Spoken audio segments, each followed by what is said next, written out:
Hey there, Stephen Kesting from Self-Defense Tutorials. Ritchie Yip, friend and training partner. How stick fighting can help your kickboxing. So this is a conversation that we just had. I thought it was really interesting and thought I'd share it with you. So it comes from a collie drill or a stick fighting drill where one person just feeding figure eights, right? He's feeding a number one, number two. So go back please. This is a number one, it's a diagonal forward, number two, diagonal back. So he's just standing there going forwards and backwards, and I have to time going in there. So we're here. From here, I can strip. From here, I can eject.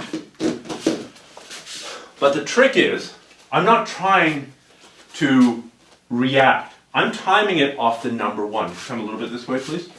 So, stop. So he's going to feed the number one. I know what's coming next. It's the number two. So after he does the number one, that's what I'm looking for. I enter. Here, I can do whatever I want. I can do this. I can do this. I can do any number of other disarms. I can clinch. I can hold the stick and hit. The key is that I'm timing off this one to defend against the two. So we're here. So how does this apply to boxing? I'll let you take over. Well, specifically, a lot of the times it's easier to counterattack the straight right than it is to counter the jab. And the thing is that a lot of people will throw the jab, but then when they throw a 1-2, they really extend, they showcase the right hand, right? So Stephanie, can we just go this side so everybody can see? So you maybe give you a jab and see how nice and clean it is. See how there's a jab again, it is nice and clean, but when you throw a 1-2, you see how he really breaks, right? His stance, he breaks that form, he really shows his cards by throwing that right hand in. So sometimes, can I just have that again please? So we go one, right? He goes another one, and he uses that one, and then two. But you see how it allows me to be able to go and counter that two. So sometimes countering the two is just a lot easier because it's showcased by the straight left initially. Just like that.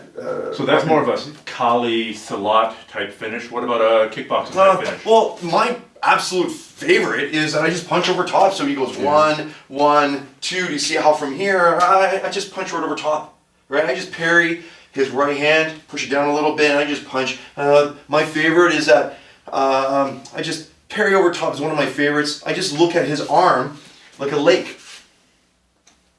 It's a body of water. My hand is a rock. Skips across a lake. The rock doesn't go down into the lake, pop back up, and then out. Right? Can I just have a two kind of straight right hand? Just come straight out.